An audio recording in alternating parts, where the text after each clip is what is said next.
dah lama selepas daripada PRU kita ada cuti sat daripada program-program yang berbentuk ceramah.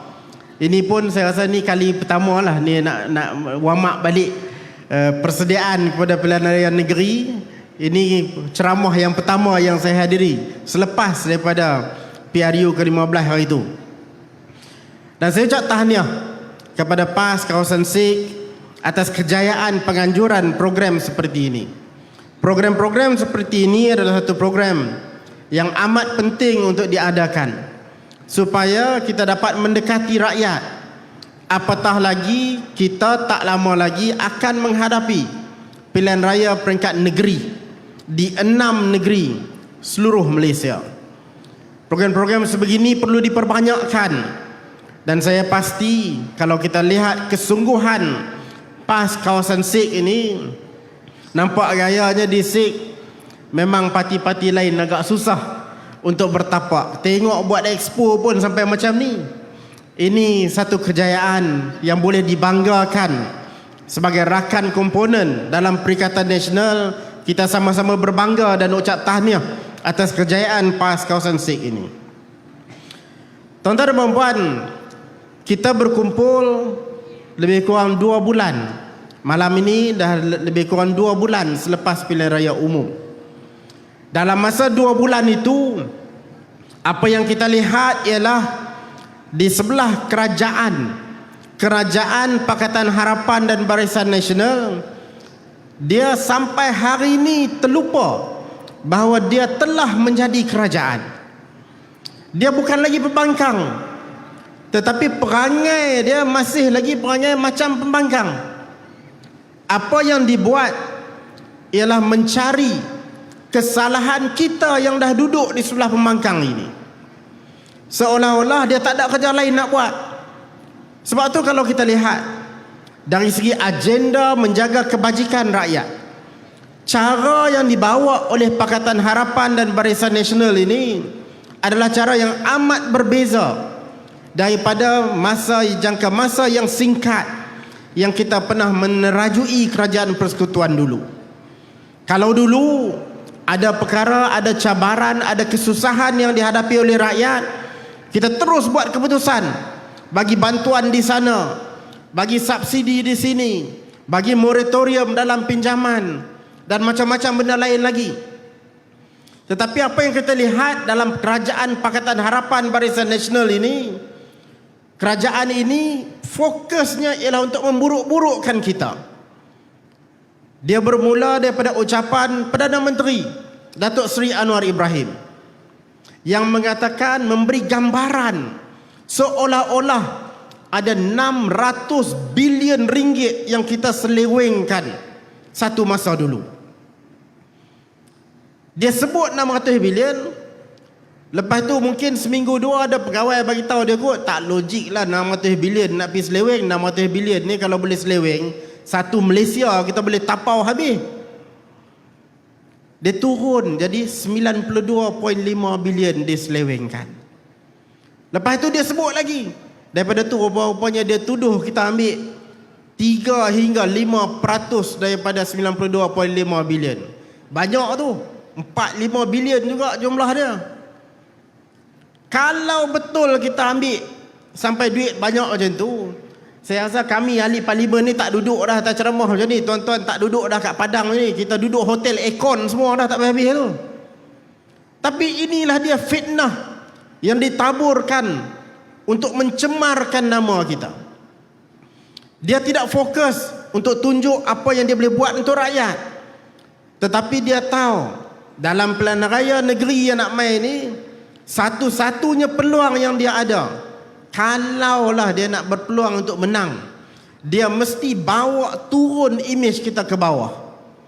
Dia nak berlumba dari segi program, dia tak ada idea.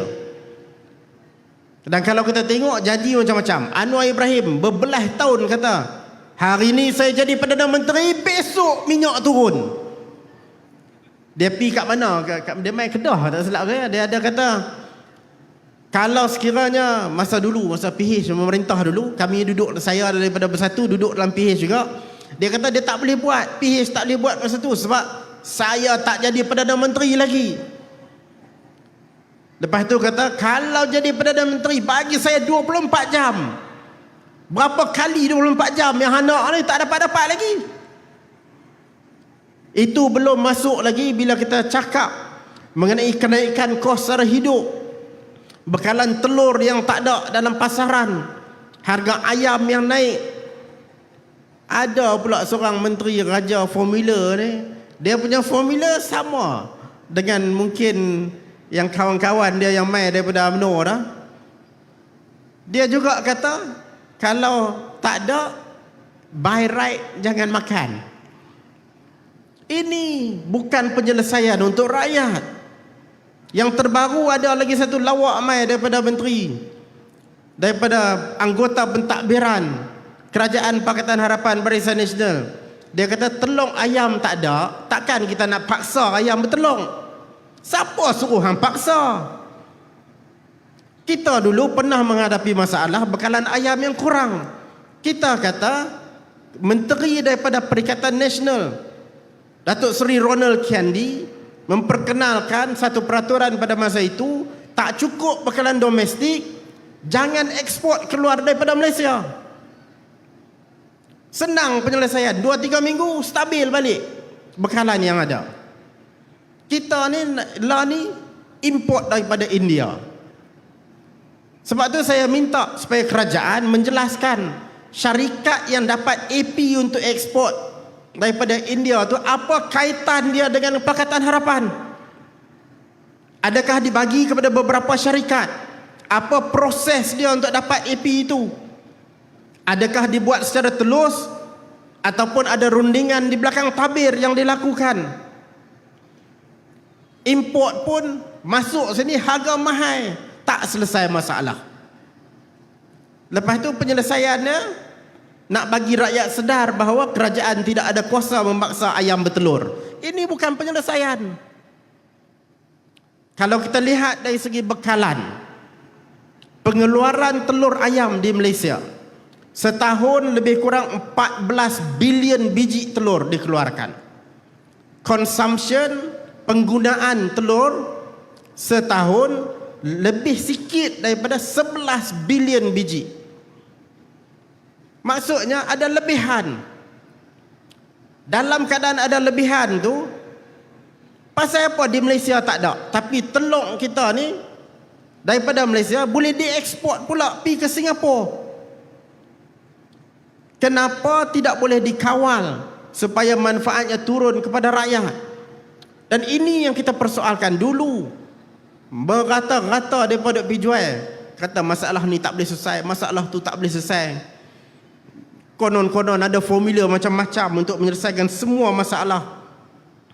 Tapi rupa-rupanya masuk jadi kerajaan tidak kompeten, tidak ada kelayakan, tidak ada kebolehan, tidak ada keinginan, tidak ada kesungguhan untuk membantu memastikan kebajikan rakyat dapat dijaga.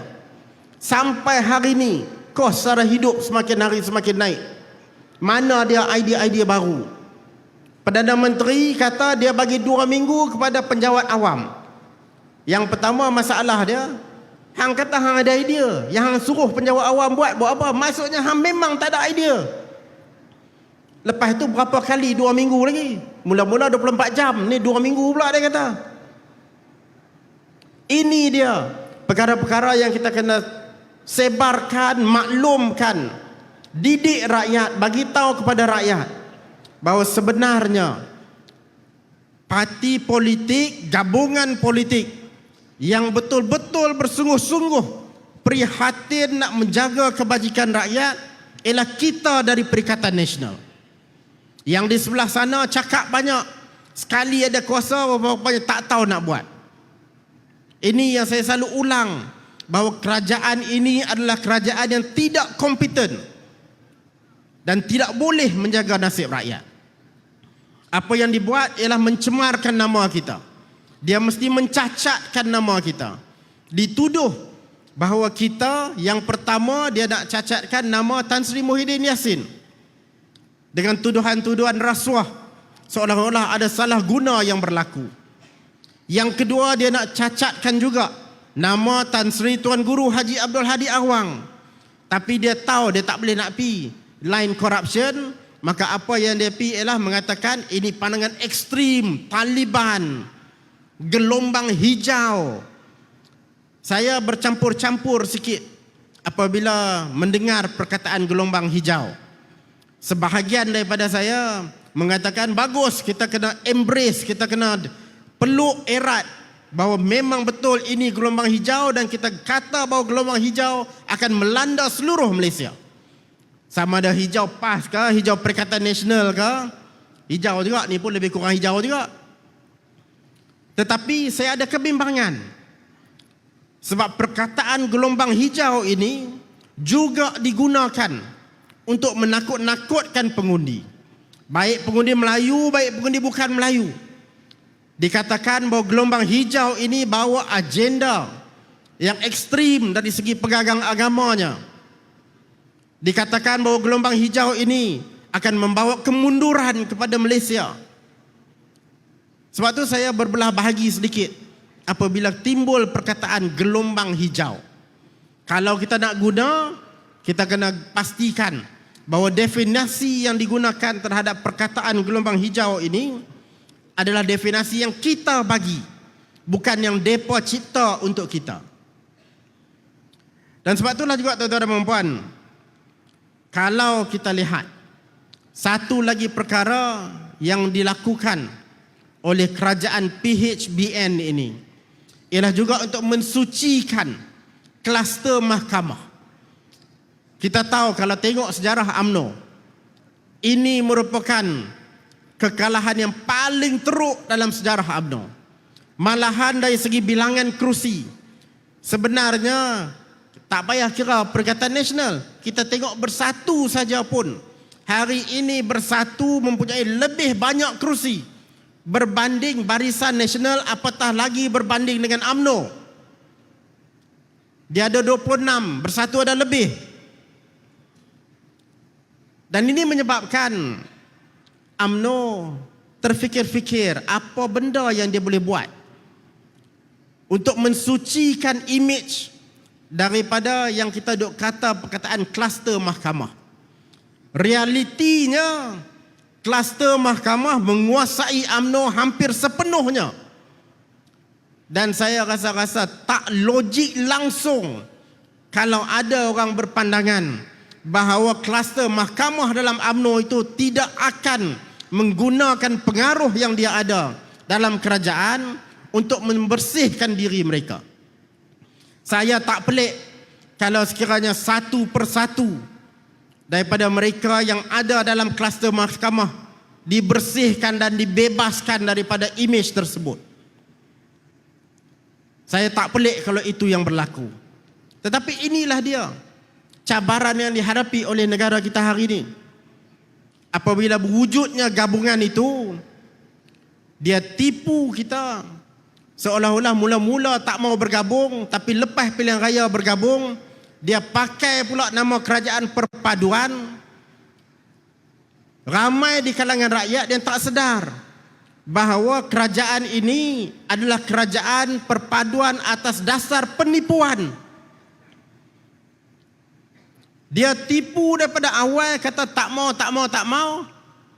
Lah bergabung juga dua. Kita ni yang betul-betul berprinsip dan kita sanggup duduk sebagai pembangkang demi untuk memastikan bahawa kita dapat bina kekuatan kita, dan insya-Allah sampai masanya kita akan ambil alih pentadbiran di negara ini insya-Allah.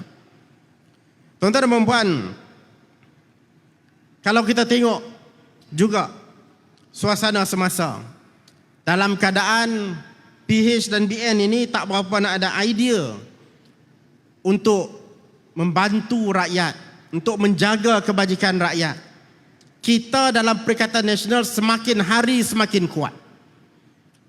Kita dah rangka satu kabinet bayangan. Datuk Taqiyuddin ada peranan. Yang berhormat kita Ustaz Tarmizi ada peranan. InsyaAllah saya ada peranan. Rakan-rakan kita semua akan dibagi peranan dalam kabinet bayangan ini. Kita akan rangka satu kabinet bayangan. Nanti akan diumumkan. Saya tengok dah sikit senarai itu, tapi Saya rasa elok kita tunggu pengumuman yang rasmi untuk tahu siapa yang pegang apa. Tapi inilah dia kesungguhan kita. Kita bukan semata-mata pembangkang, tetapi kita adalah satu gabungan yang merupakan kerajaan menunggu, government in waiting, yang akan boleh mengambil alih pentadbiran dengan satu line up yang sudah tersusun. Bukan saja kita susun kabinet bayangan kita, kita juga merangka idea-idea, gagasan-gagasan yang boleh kita bawa untuk membantu rakyat, yang akan diperjuangkan oleh setiap seorang daripada ahli parlimen kita. Yang akan diperjuangkan bukan saja oleh ahli parlimen, tapi juga oleh adun-adun kita yang berperanan dalam Dewan Undangan Negeri masing-masing. Ini kesungguhan kita. Ini adalah kesungguhan kita dalam nak menunjukkan kepada rakyat bahawa kita ni bukan main-main. Saya menyertai politik, mula-mula saya daripada PAS juga sebenarnya. Lama dah dulu. Saya mula bergerak dengan PAS ni saya rasa tahun 1990 kot. Masa tu sekolah lagi, sekolah menengah. Kemudian saya rasa saya menyertai secara rasmi sebagai ahli PAS tahun 92, 93. Dia kena masuk usrah dulu baru isi borang rupanya dalam PAS ni. Jadi saya biasa dengan pergerakan yang dibawa oleh PAS. Dan sebab tu saya yakin bahawa kalau sekiranya kekuatan yang kita ada, budaya dan kesungguhan gerak kerja yang ada dalam PAS, kekuatan jentera yang ada dalam PAS, kesungguhan dan iltizam yang ditunjukkan oleh PAS boleh digabungkan juga dengan kesungguhan dan komitmen yang ada dalam Bersatu dan image yang kita bawa dalam daripada Bersatu ini, saya yakin kita boleh bawa satu tawaran yang tidak boleh ditandingi oleh mana-mana gabungan dalam Malaysia ini. Tapi kita kena buat kerjasama yang bersungguh-sungguh. Kerjasama saling percaya mempercayai, kesungguhan untuk duduk sekali. Ini mesti ditunjukkan. Dan kita kena pastikan bila kita bergerak ke depan, kita bukan saja menyantuni masyarakat, tetapi kita menyantuni juga sesama parti komponen kita. Supaya budaya yang baik dalam mana-mana parti komponen boleh dikongsi dan sebarluaskan dalam parti komponen yang lain. Budaya yang tidak baik yang ada dalam mana-mana parti komponen boleh diperbaiki dan ditegur dengan semangat ukhuwah dan mahabbah sesama parti komponen juga. Supaya bila kita jadi baik sama-sama. Dan kalau ada kelemahan, kita perbaiki sama-sama. Orang cuba pecah-pecahkan. Orang duk kata bahawa Bersatu di beberapa tempat, kalau tak ada PAS pun tak apa. PAS kat beberapa tempat, tak ada Bersatu pun tak apa. Tapi saya yakin, semua yang ada kat sini, dan di peringkat kepimpinan pun kita tahu, bahawa mana-mana parti kalau buat secara sendiri, kita tak dapat capai kejayaan seperti mana yang kita capai dalam PRU 15 hari itu. Kerjasama inilah yang membawa kepada satu keunikan, yang mewujudkan satu gelombang, dan gelombang itu diterjemahkan sebagai undi, terutama di kalangan pengundi baru. Siapa sangka? Saya ingat kita pun suspend dulu masa buat undi 18. Rupa-rupanya undi 18 ini, anak muda pengundi baru ini, generasi baru dalam politik negara menyokong kita. Sebab itulah tuan-tuan dan puan, saya yakin dengan program-program sebegini ditambah lagi, diperkukuhkan lagi dengan persembahan performance daripada ahli parlimen dan adun-adun kita yang sedia ada ini, yang akan disaksikan oleh rakyat apabila mereka membuat tawaran berhujah, berbahas di negeri-negeri yang kita kuasai, memperkenalkan dasar-dasar yang sama ada yang telah dilakukan atau bakal dilakukan.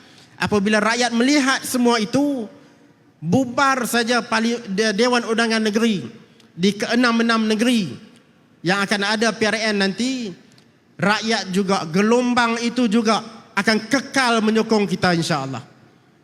Tapi itulah dia, Tanggungjawab itu tanggungjawab kita, dan kita sama-sama doakan supaya segala gerak kerja secara kesungguhan, segala komitmen yang kita berikan dalam PRU ke-15 itu dapat dibawa momentumnya sehingga ke pilihan raya negeri nanti, dan negeri Kedah ini terutamanya. Kita kena pastikan akan kekal jadi milik Kerajaan Perikatan Nasional supaya kita boleh terus bawa kemakmuran dan kesejahteraan kepada rakyat secara keseluruhnya, insya-Allah. Sekian, terima kasih. Assalamualaikum warahmatullahi wabarakatuh.